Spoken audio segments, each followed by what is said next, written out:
But Diamond's idea seems almost too simple.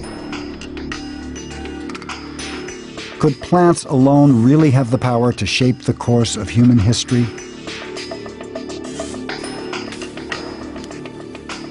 Or was there something else at play? Another reason for the division of the world into haves and have-nots.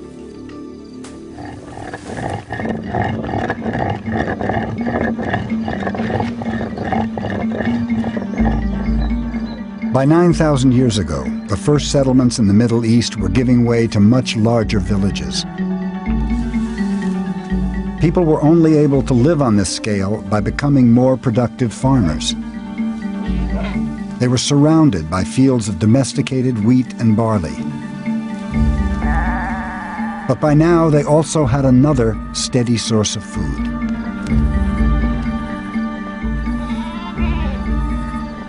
What we see happening about 9,000 years ago is a remarkable transformation in the way that humans are interacting with animals. We begin to see a process of animal domestication, by which we mean humans were controlling where they were moving, they were controlling their feeding, and they were controlling their breeding. Instead of having to go out to hunt, you have a dependable meat supply on the hoof year-round around your site, rather than being subject to seasonal variations in wild game. As well as meat, animals could be used for their milk, providing an ongoing source of protein. Their hair and skins could be used to make clothes for extra warmth. Over time, domestic animals became an integral part of the new agricultural way of life. We know that the communities which first started to have domestic animals already had cereal crops, so they were cultivators. And the combination of these particular animals and the plants becomes an extremely attractive package in that they're complementary. After the harvest period, animals could be turned out on the stubble and they can actually eat the remains of the cereal crop harvest. In their turn, animal dung can be used to provide sort of a fertilizer for the cereal crops as well, for crops. So the whole package, is seen to be mutually beneficial, both for the animals and the plants, and of course for the humans.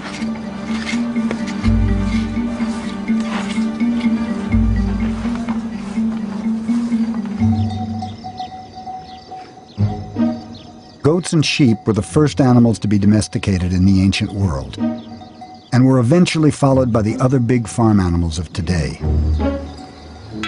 All of them were used at first for their meat, but they all proved useful in other ways, especially with the invention of the plow. Before the Industrial Revolution, beasts of burden were the most powerful machines on the planet. A horse or an ox harnessed to a plow could transform the productivity of the land, allowing farmers to grow more food and feed more people. In New Guinea and many other parts of the world, people never used plows because they never had the animals to pull them. The only big domestic animal in New Guinea was the pig, and wasn't even native. It came in from Asia a few thousand years ago. While Europe and Asia had not only pigs, but also cows, sheep, goats, horses, buffalo, camels, and so on. Now, pigs do give you meat, but pigs don't give you the other products that you get from those European and Asian animals. Pigs don't give you milk or wool or leather or hides. And most important of all, pigs can't be used for muscle power. Pigs don't pull plows or pull carts. The only muscle power in New Guinea was human muscle power. Even today, there are no beasts of burden in New Guinea, and almost all of the farm work is still done by hand. But if farm animals were so useful, why didn't New Guineans domesticate any of their own? I decided to add up all the animals in the world that have ever been domesticated. And I was amazed by what I found.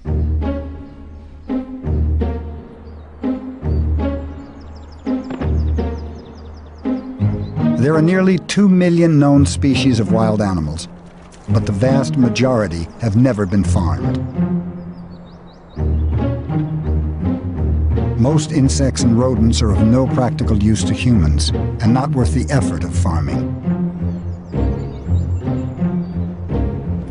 Some birds, fish, and reptiles have been domesticated, but most are simply impractical to farm.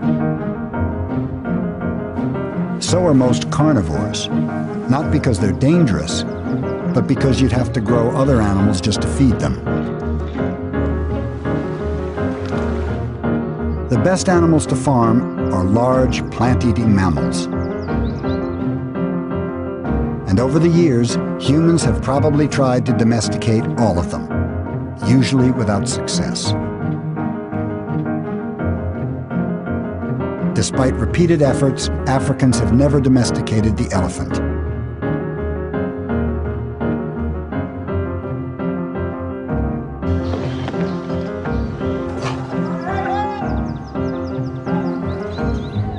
In South Asia, some elephants are used as work animals, but they're not farmed for the purpose.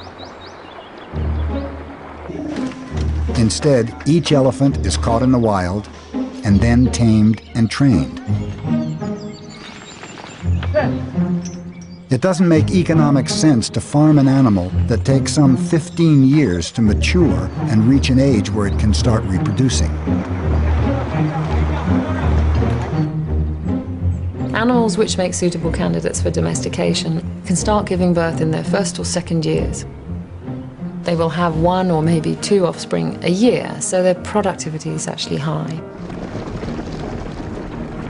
Behaviorally, they need to be social animals, meaning that the males and the females and the young all live together as a group, and they also have an internal social hierarchy, which means that if humans can control the leader, then they will also gain control over a whole herd or a whole flock. There's another crucial requirement for a domestic animal. It needs to get along with humans.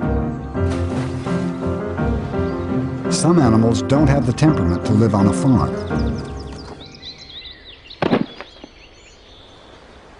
A zebra could be an ideal domestic animal, potentially as useful as a horse. But evolving in the midst of Africa's great predators, zebras have become flighty, nervous creatures.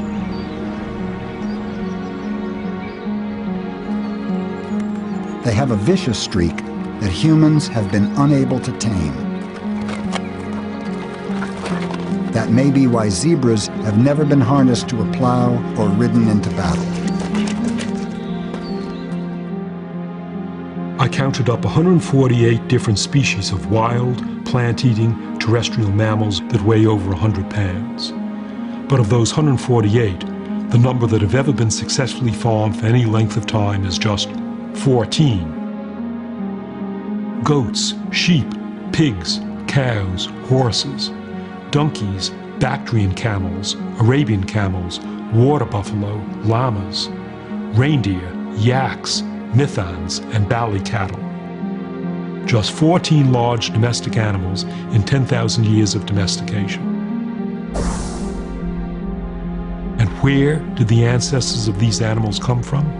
None was from New Guinea, or Australia, or sub-Saharan Africa, or the whole continent of North America. South America had the ancestor of just one large domestic animal, the llama. The other 13 were all from Asia, North Africa, and Europe. And of these, the big 4 livestock animals, cows, pigs, sheep, and goats, were native to the Middle East. The very same area that was home to some of the best crops in the world was also home to some of the best animals. Little wonder that this area became known as the Fertile Crescent.